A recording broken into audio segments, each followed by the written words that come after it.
hope you're doing well. My name is Anirvan Sen, and I'm a co-facilitator of the M&A Stories YouTube podcast, which is brought to you by Fifth Chrome Business Insights. Welcome to Season 3. The theme of this season is culture and its impact on M&A integration. Culture is one of the biggest challenges that face an M&A integration. And this challenge couldn't get any bigger, as more companies are pursuing M&A based on people and culture. That is why it is important to understand, internalize, respect, and develop a clear plan of action on how to handle culture in M&A. In this season, we will be interviewing industry leaders from across the globe to hear their stories on how they address culture in an M&A integration. So here we go with today's episode. Hi there, welcome to another episode of M&A Stories. My name is Anirvan Sen and I'm your host at Fifth Chrome Business Insights podcast. Today's guest is a special guest. He has a number of years experience in mergers and acquisitions, integration, and probably one of the best minds that we have in this space. Ladies and gentlemen, let me welcome James Harris. Hey James, so good to see you, and that bright wall behind you, and I love the colorful shirt. Even though it's black and white, but it's still very colorful, very impressive. So how have you been?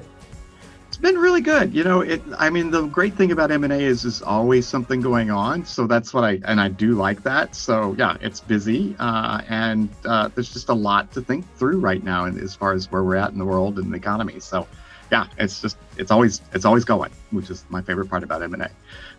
Brilliant. So for our viewers and listeners, why don't we start with a brief introduction? I'm James Harris. I'm an integration manager here at Google. I've been here for about 11 years, probably closer to 12. I've been doing M&A for probably 25 years. I did M&A before here at Google. I worked at Amazon, and then I worked at another company called F5. I want to say that I fell into M&A sort of by accident, and I started out as a program manager, and I'd come on as a program manager for a company that had just done an acquisition. And they said, can you figure out how we're going to get this company to work with our company? And I said, sure. And it was kind of cool because I knew both companies. I had to kind of learn both companies at the same time. And I did this for a couple of years. And then I wound up going to an M&A conference, and I realized, these are my people. These are people that are thinking the same way I am, and I haven't looked back since. Right. Absolutely understandable, because it was pretty similar. It's pretty similar circumstances. Literally in my second week in my job in General Electric, and then I was asked, "Hey, we have acquired this company. Can you help with the consolidation of the financial books?" I'm like, "Okay," and without knowing. You sort of get into this, and then there's no looking back, So I'm glad many of us have fallen into that and into that kind of, I don't want to call it a trap, but an opportunity. I definitely think it's an opportunity. I definitely liked it more than even just program management for regular engineering cycles. I was actually an engineer before that. And I just like the variety and the fact that you get to meet and work with these new teams all the time. And for me, it was good. Actually, my old manager, when I was a program manager, used to say, when you got bored, you kind of started stirring up trouble. And I don't have to worry about that when I'm in M&A. Right. Yeah, that's a good one. So let's start with your journey, especially when it comes to culture, because that's the theme of the season. And I wanted to hear your perspective. When we talk about culture, what do we mean? Well, culture is a really great question, because I think there's a lot to unpack there. And the first one that I usually like to start with, and I'm going to borrow from a really good friend of mine, and he likes to stress that it's the way things get done. And I think that that's a good way to culture is kind of going to be charged sometimes. So if you kind of say, well, we do things a little differently in company A and company B, I think that helps kind of take a little bit of the emotion out. And it does help get to a little bit of the kind of core challenges that you often see around culture. I think the thing that after that I think you have to think about is not so much, well, we do it this way and you do it that way and we're going to do it this way. I think you have to spend time thinking about the why because I think if you talk about the why, then people realize, oh, now I understand. And then it just helps kind of,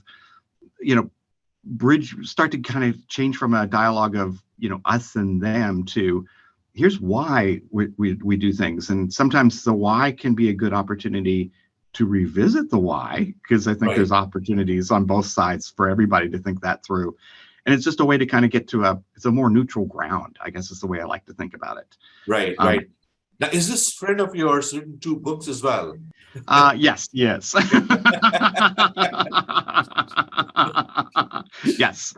We were both, he works here at Google, and we both read a lot of books, and we spend a lot of time thinking about this, because I think there's it's a big thing. And I think, I also want to be mindful that sometimes culture can be a little bit of a scapegoat for just, hey, we didn't talk about the really hard things. So I will always want to be mindful about that. But I definitely, culture's unique. And, I'll give a little bit more background on myself personally. My father was in the Navy, and we moved around pretty much every 2 years. So I had to learn a new culture every 2 years. And, sometimes it was in the United States, and there's definitely multiple cultures in the United States. And sometimes it was international. And I think understanding, and this is where I kind of started to learn the why, is understanding the why helps you kind of build to just a mutual understanding. And I think there's because there are plenty of times where, in my history, that the why has generated a whole new set of conversations like, well, why are we doing it this way as the the receiving company, when the inbound company is doing it a lot better? So it's an opportunity to just open those doors and kind of change that dialogue around, which I think is a big piece of it. Yeah, absolutely. And the why the why of the culture is such an important place to start. Actually, probably the most important place where you should start the cultural investigation, because quite often people look at the manifestation, the symbols, the outcome of culture, rather than understanding why of the culture. I mean, just to give you an example, so many cases I've seen where they're so happy. People are talking about, I'm not going to name names of companies, but recently I was conducting a workshop, and one of their core, let's say, values that this company imbibes is curiosity. They want to show themselves as the really innovative, cutting edge. The reality is that they're not.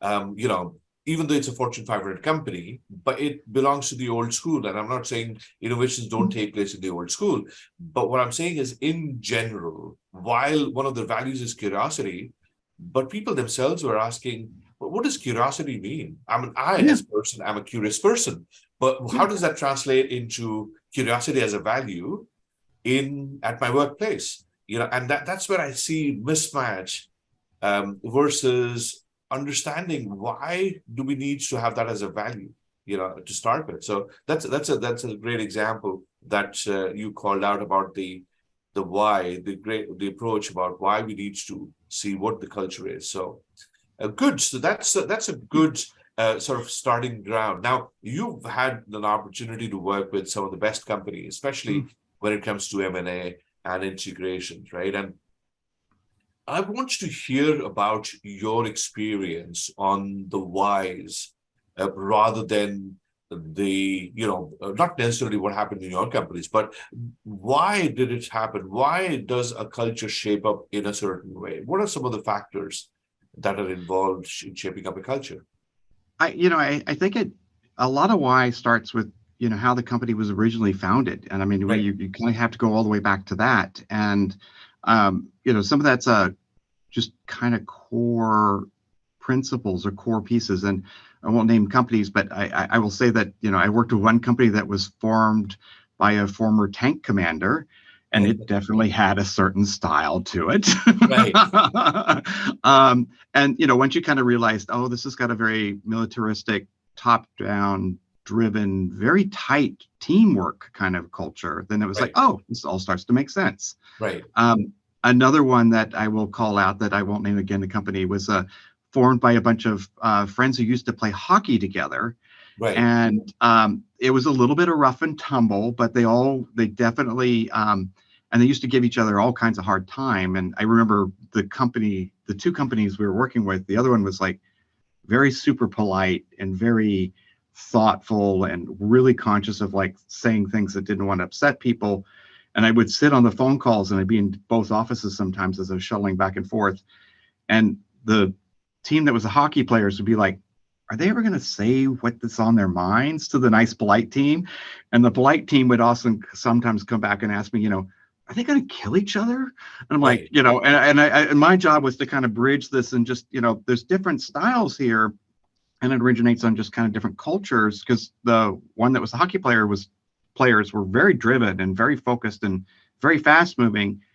The polite one was actually very almost concordance based. Right. And so I think there was this kind of helping build this kind of this dialogue between the two of them. And once the two teams kind of started to see each other, that was really important. So I think early stages are important. And then I think where a company is in its life cycle. I think I often, I work with a lot of startups, throughout my career, and a lot of startups come out of, pure force of will of several people thinking that this is the way we should be doing it. And oftentimes they're doing something that everybody said, no, that's not possible. It's, or it's really difficult, or why would you even think that way?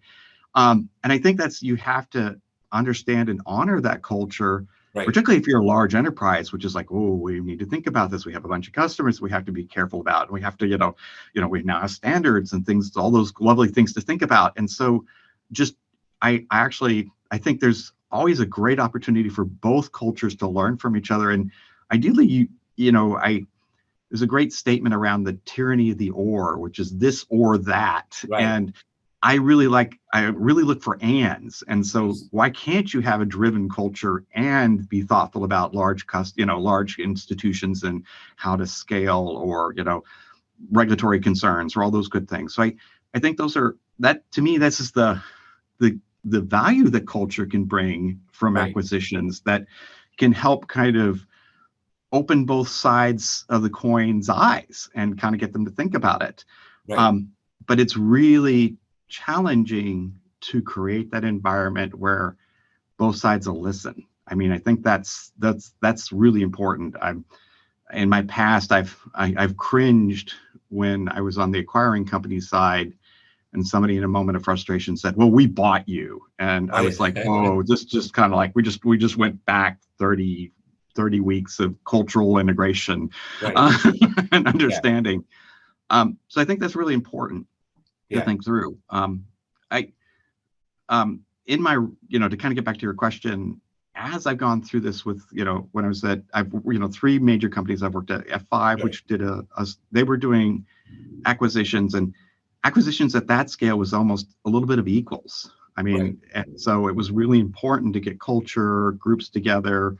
And, there was enough mass from the inbound team that they could rebel and actually hold up their own if they wanted to. So, it was a lot of making sure there was good consensus and good understanding across them.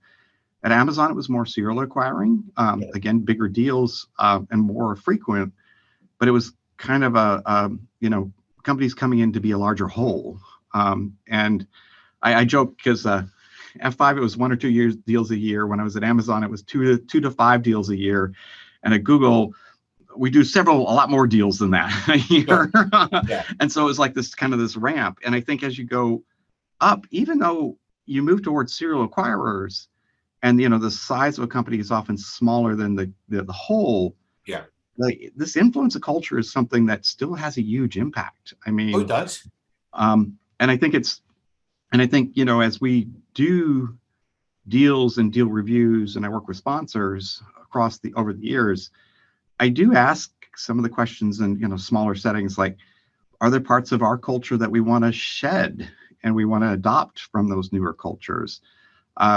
And it's interesting just asking that question. Sometimes leadership goes, huh. And to me, it opens the door to thinking a little bit more about the culture versus, I think the challenge always is execution after an acquisition. Right. So, yeah. Absolutely. And, because I've worked with GE, General Electric, for many, many years.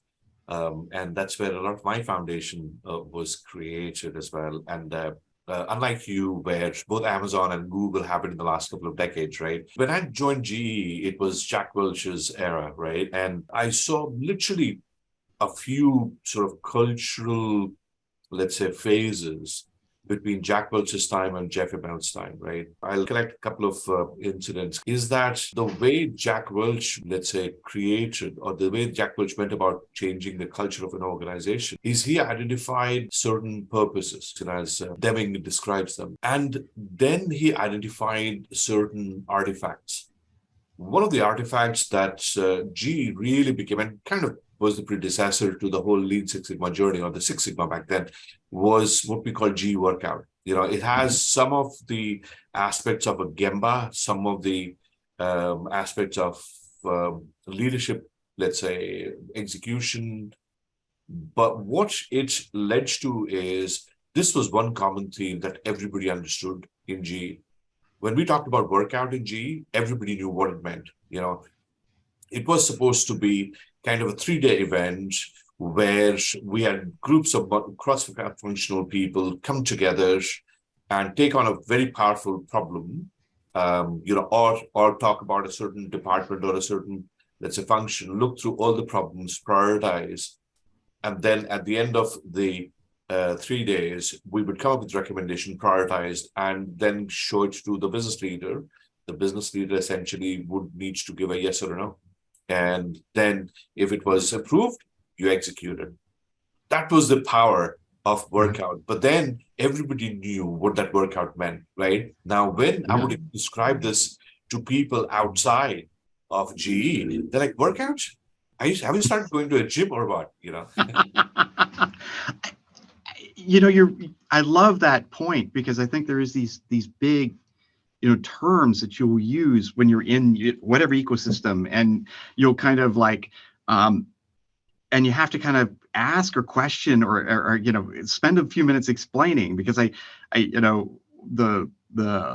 one kind of dynamic around kind of like radically different cultures is that here at Google we were working with some aviation teams for a period of time on some different moonshot kind of projects, and aviation, crashing airplanes is bad.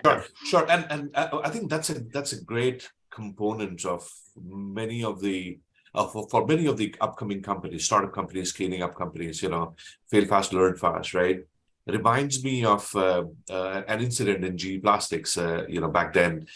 So we had a very regulated environment, health and safety, obviously, because we dealt with chemicals like phosgene and some of the other chemicals, which could be dangerous, right?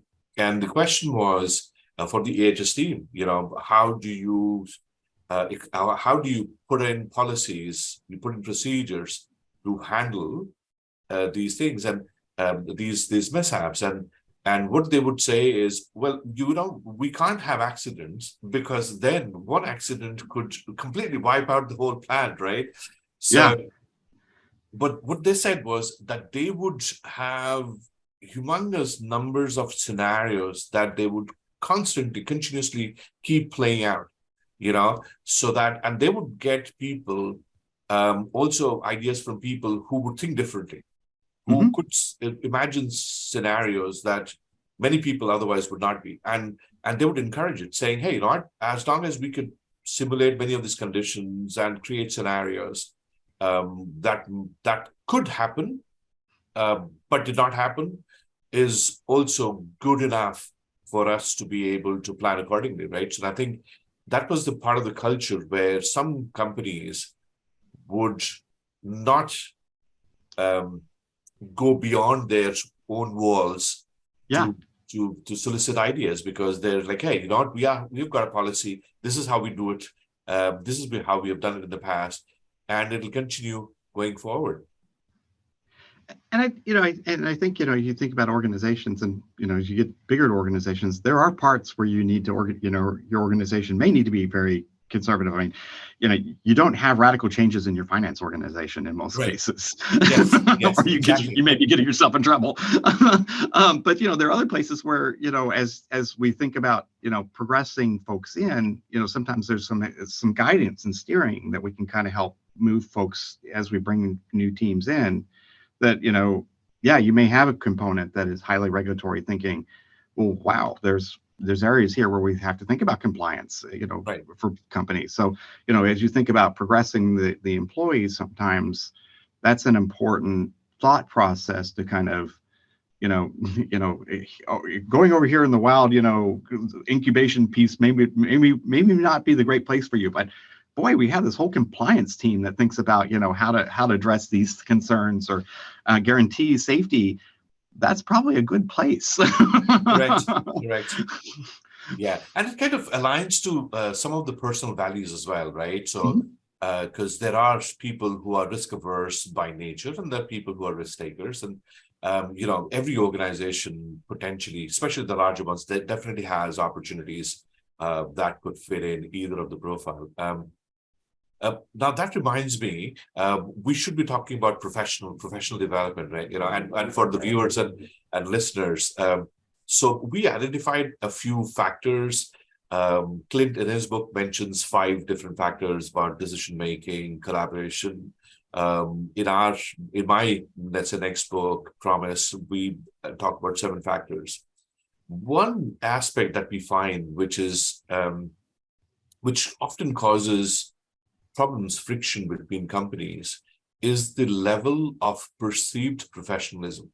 Meaning when you work for a larger company, it's given by default that you would understand the way large companies operate, the culture, right? It's like people are used to annual appraisals. People know that you only want to get a miserly increase in your salary of a few percent year over year.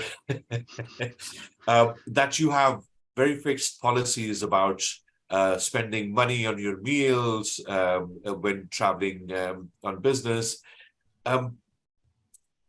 And yet, this is one area that does not get targeted. And I'm not talking about technical differences, technical understanding. I'm really talking about the way people need to act professionally in organizations. And I'll narrate an example here. So one of the integrations, I found that the person, he was the CEO of the company that got acquired. And the guest company, as you call it, and he was a very successful guy, very outgoing, very sort of risk taker, lots of conversations. But he started struggling because he found the ideas that he had, he could not bubble up to the senior management. And one day he came to me. He was very frustrated, and he came to me and said that this was the problem. And I said, okay, let me, explain to me what's going on. He did. And I found that while he was a great CEO for a small, mid-sized company, but he had no idea on how to present his ideas on a PowerPoint. Okay. And a lot of these big companies operate on how well are you able to articulate and defend your new ideas. That was a skill he didn't have. Yeah. The scenario was, by the time he had come to me, it was quite late in the day. He pretty much left within the first year, even though he had run out for a couple of years. He had to leave after the first year because he somehow didn't or could not develop the professional skills that were required in that setting, even though he was a professional, but just that he didn't have the right professional skills that was required in the new setup. So I want to hear your perspective on professional skills and professional development. I think it's a great point, and I think there's a couple things that I found over my time that I try to look for as we're kind of thinking through this, because it's an important stage. Is one, if there's information that your HR or people operations team is kind of compared or created for like mid-level managers coming into a company as you're recruiting them, There's oftentimes programs that we've used or addressed or kind of adjusted for M&A professionals, because I think it's important. I think there's kind of a couple tiers in M&A teams that you have to think about. Is the, the inbound leadership. They may be all going ho about the deal, but the mid-tier under ones, they may not have. They may just be finding out about it just as everybody else is. So they're kind of going through a lot of change there. So I think there's kind of two tiers sometimes with the management teams that you have to think through. And if you can leverage kind of, how you onboard mid-level managers or senior level managers, I think it's a good place to start. Coaching is really important. But there are also some skills that you may have to unlearn because they don't do well in that company. Right. And I've seen now 2 HR teams actually put together those materials, and those are helpful too, because sometimes, you can kind of look at the company and go, well, it's probably closer to this type of company culture. So let's stress these pieces. The other thing that I'm very excited that we do, and I think it's really important, is we find coaches or buddies both in the hosting organization, the people that have sponsored the deal, and then actually outside of the hosting organization, because sometimes it's really important to have a channel where you can talk to somebody outside of your reporting structure saying, I just don't get how this stuff works. Right. Or people are asking for PowerPoints, and I'll use an example where I was working on, coming from one company, and I was really adjusting to like a set of metrics that the team was working on, and this director that owned those metrics goes, that's not an important thing at this company. And I'm like, light bulb comes on. This is helpful. The important things at this company are these things. And I'm like, thinking about that, and we consciously, encourage people to reach out and do this for very large companies. It's always hard, but we, really encourage these kind of building these cohorts of people. And then when we see kind of struggles, sometimes we'll try to bring folks in. And then I think the other piece that we really stress with our cross-functional team members is that they all have a coaching sub job. As you're working with the IT team, you may have to say, yeah, this is really painful, and yes, we have to convert it over, and here's why. But instead of like, this is it, you just have to do it. I think just having those ambassador kind of approaches just helps to help smooth off those edges.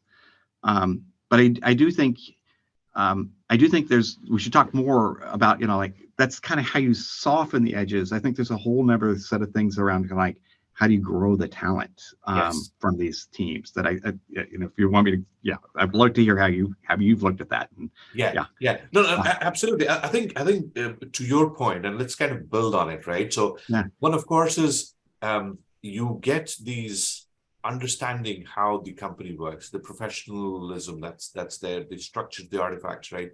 And this is where usually there are 2 kinds of people that I go after in understanding what it is. And it's not necessarily the functional heads.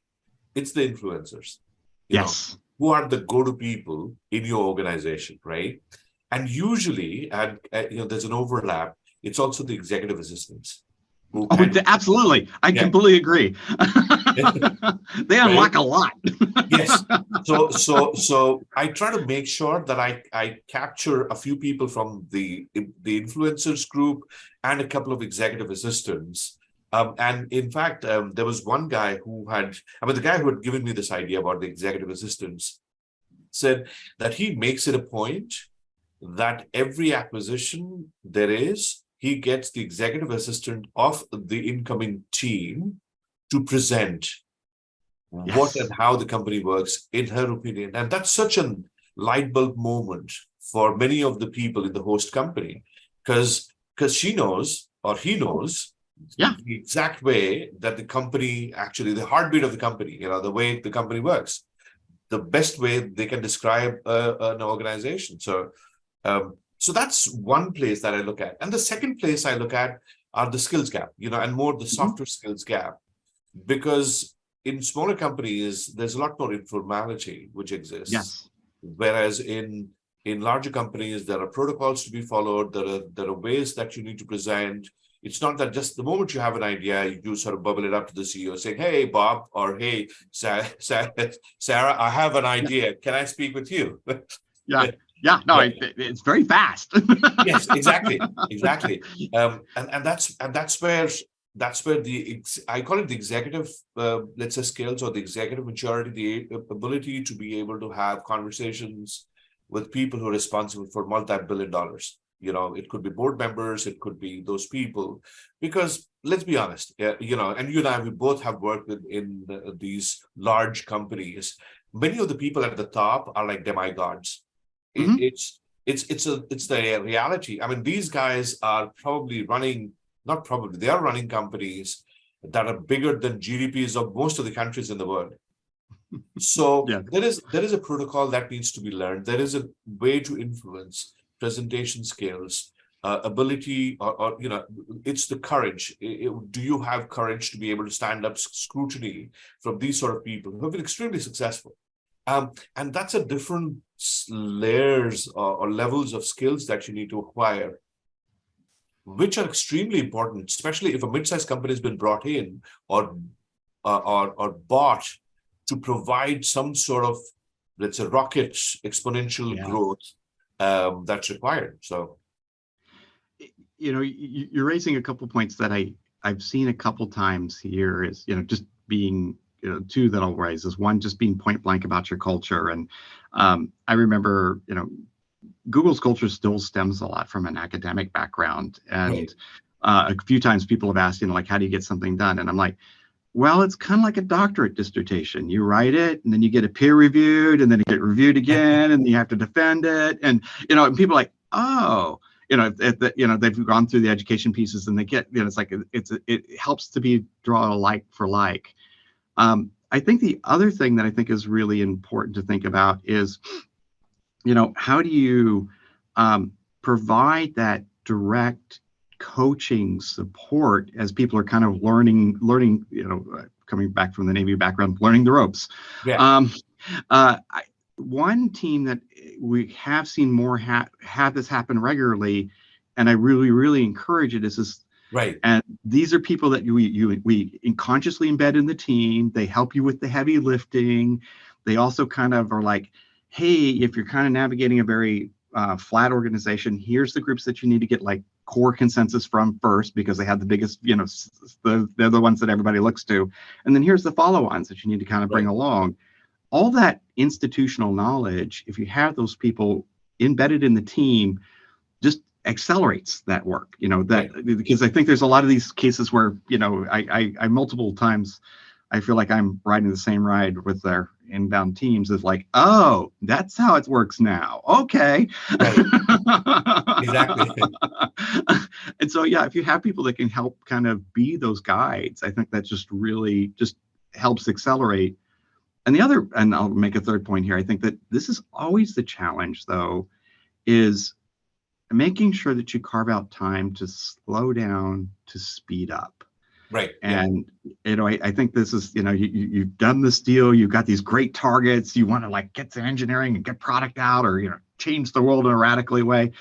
But if you don't take the time to like, hey, let's learn a little bit about each other, it'll just create friction down the road. And so and it's just one of these things that I think the more we can call it out, figure out exercises, I think it just helps to raise this question, because that inertia is huge. Right. Exactly. Yeah. Well, I think that makes a lot of sense, because in many companies, you mentioned about Sherpa, and I like the concept of Sherpa. And this was something that I also look back. I used to be a master black belt in my GE days. And one of the responsibilities as a master black belt was we were internal coaches. Any transformative kind of projects, we would be a coach. That's what one of the jobs, one of the roles, responsibilities that we had was we had to coach people. I seldom see that in any other form of transformation projects, and in M&A, so many times I'd wished if we had a coach, or if I had a coach, because Yeah. and this is missing, I think the Sherpa example is a great example. I feel that there should be more discussions around having coaches, and coaches they do not necessarily have to be internal coaches. You could also get external coaches, because they bring in different expertise compared to external coaches. I definitely agree. And I think, it's a way to kind of help, or just, coaches are doing the research, back to your Right. point, having, resources. We have had, consultants come in on occasion to help, and it's like, the consultant's going to figure out how does this all work. And I'm like, because, the team's got a day job. And I think that's a great way to kind of create an accelerant. Right. And, at some point here, that consultant can come back and teach you, like, hey, when you want to purchase something, this is what you got to do. Right. Exactly. Yeah. Or when something goes wrong, these Yes. are the 5 things that you need to think of. Yeah. So, Exactly. Yeah. No, good stuff. I was looking at the clock. It's it's ticking, and we could probably keep talking for hours. Before we wrap up, I wanted to ask you a couple of questions. Again, the Irish definition, which is a few questions. First one is, you've worked with large companies, but a lot of the acquisitions have been smaller acquisitions, versus you have had some acquisitions which are big acquisitions. From a culture perspective, a bit of a compare and contrast. What are some things that are quite similar? What are some things that you need to treat very differently? I think it really kind of depends on the teams. If you're bringing in like a small team and it's almost like an incubation within, or a very point problem you're working to solve, there's actually not a whole lot difference as far as culture when I talk about Google or even Amazon, and that, there's lots of teams that are like, hey, we form up teams to solve problems, and, go at it, please. Sure. So I think for those, there's a little bit less of like, here's your team, here's your mission, go at it. And then at some point, we'll talk about how this kind of fits into the bigger whole, but that's a nice clarity of purpose. Right. I think when you get to a larger organization, there's still that purpose, but it's bigger. And because that bigger, it has a bigger impact on the hosting company. Right. And so that's where you have to have more conversations around. Now we have to think about an and versus an or, because we have two kind of almost set ways of doing things.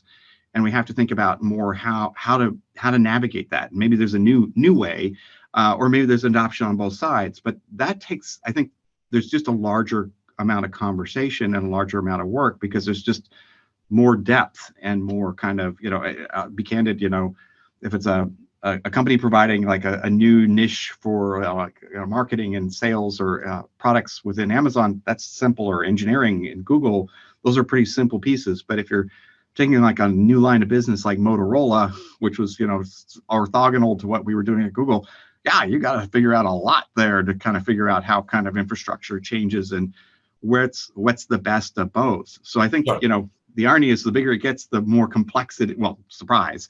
Right. And so you do need to bring more resources in to think that through and spend time. And, fortunately, in today's regulatory environment, you have a regulatory review period. So I think that's the time where you should spend really getting to know each other really well. Right. And another question kind of coming out of that small company and big company, one of the things that I constantly hear is many people in the small companies don't like working for big companies, right? And in my own experience, what I've seen is many of these people who work in the small companies do not have an idea of what a big company culture is, or what a company is all about, right? They have a fear of, I don't want to work in a big company, because they don't know. But once they come into this, they're actually like, hey, you know what? But it isn't all that bad. In fact, actually, I'm getting more opportunities to grow my career, and et cetera, et cetera. It's one of the better things that have happened in my life.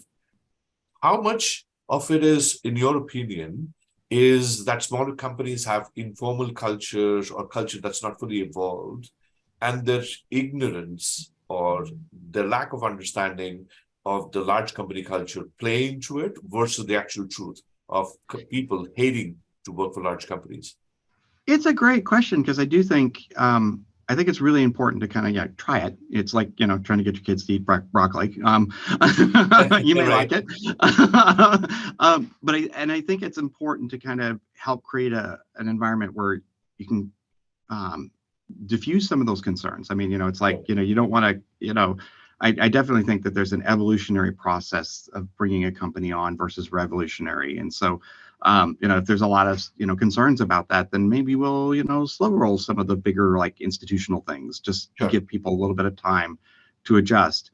I will definitely recall several leaders or key members of a C-suite of a startup going, I love it here because I don't have to think about funding. I don't have to think about going to a board of directors. I have presentations, but I don't have the same thing with the board of directors. I don't have VCs kind of jumping in and telling me what to do. So I think there's just getting people to think about trade-offs. Right. And then I think there's a cohort of folks, and and I definitely worked a bunch of startups for a period of my career where I liked working in small companies, and it was fun, and you got to wear multiple hats. And I think you got to be okay with that and say, it's not for us, both of us, and we want to see you be successful. And I think that is where you have to be really thoughtful about how you set up incentives when you bring people in, because you've locked somebody up for 4 years and it's like, I don't want to be. So, I think for some companies, leaving is like a mark against you. And I think you have to be, if you have that as your culture, I think you have to really think hard about that culture in respect to M&A, because these folks did not sign up immediately. They didn't all say, let's join this big company. So sure. No, that makes sense. What are some of the challenges that you've seen in general when it comes to addressing cultures in M&A? The one that I try very hard and I watch very carefully with my sponsors when we're setting up and talking about working together as a team is a lot of leaders want to say nothing will change. Oh yeah. And and everything will be the same. And I love the place where that's coming from the heart, but it's not the truth. And so if there's one thing I'm very direct with my senior leaders is don't say it's all going to be the same, because it's not. And we're not going to lay off anybody. Nothing is going to change. It's going to be business as usual. The product's going to change, or you're all going to stay in your small office, or whatever it is. It's just I think you have to be really honest about that. I think the coaching I give leadership is be genuine, be caring. That where it's coming from is great, but don't say that. Yes, exactly. Get stuck in the promise that you can't keep. Yeah. Absolutely. The polarization of identity, it's the way I would frame that, that's just you're headed for trouble there. No, that's a good call out. Something that really inspired you, an incident or an event that took place during an M&A integration. Oh, this is a case, and I have to be careful not to disclose names. We had acquired a company who had been run by a serial entrepreneur, and the serial entrepreneur had done multiple acquisitions and was really smart and savvy about the whole process. And they were very clear about how they wanted to stay with the company. They said, look, I'll stay for the transition. I'll stay for a year. I'll be heavily involved for the first 6 months, and the next 6 months, I should be stepping back so that you can step in. Right. No, that's incredible. That's really powerful of that person and that individual. Some of your favorite business books. I had to think about this. There's 3 that are really my favorites. Built to Last. I really think that's a great book to kind of think about how a company transitions to big. And I think it's going back to reading. The Goal. I really love The Goal. Yes. I love that, because I think there's just, what are we, and that kind of gets to M&A. What are we trying to do? What's the real intent? What are the secondary effects? And then there's a book that I'm reading recently that I think in the world of M&A, we should all be thoughtful about. It's called Divestitures by Professor Feldman at Wharton. She's done a great book about thinking about how to divest, when to divest, and thinking about I think, the pieces that I think we all should think about in M&A is when to invest, bring on divestitures, because I think it's a different profile. Yeah. But I joke about it should be M&A and D. So Yes. mad. We're all mad hatters. I do think divestitures is an area that I think is something that, as we're thinking through I say the next evolutions of our profession, it's part of it. It's a component. Or we can think of it, the acronym as MADE, which is mergers, acquisitions, integration, and divestitures, right? So, I like that even better. Yes. Yeah. So, otherwise, we'll be called Mad Hatters, right? Yeah, exactly. Yeah. No, I yes. No, those are three great books. Great books. Last question. Uh-huh. Imagine yourself when you had just started your career, okay? And imagine that's the person you see in the mirror, okay? What advice would you give that person regarding a career in M&A? Yeah, I would say the big piece, I would give myself the advice, you'll go through a phase where you want to write checklists for everything, because you think you will need it really important. At some point, you'll give up on those checklists and you'll just focus on what are the key objectives. Be comfortable with that. Yeah. But I think you have to go through the checklist phase just to kind of get it all straight in your head. But then I think there's a step and stage of just working what are the key issues. But so be okay with that. Yeah, I love that because in fact, you're absolutely right. I mean, there was a time when everything would be recorded, and you create checklists, you create templates for everything, and then comes a point in time when, it's just like that, you get it. So, but I love that. I love that. Great suggestion, James. As usual, it is a pleasure to speak to you. I don't even know how the whole, the time that we had allocated passed by. But fantastic conversation. I learned a lot. Thanks for doing that. Thank you. And it's always good to see you. And it's very mutual. And this is what I love about M&A and I love where we're at in M&A, where we can start talking about the profession. Because I remember in the early days where it's like, well, we can't talk to anybody because this is all super secret. And I'm like, it's not that secret. And there's a lot of things we could learn from each other. So yes, I really appreciate what you're doing. I think it's wonderful. And I look forward to the next time we can chat. I always do.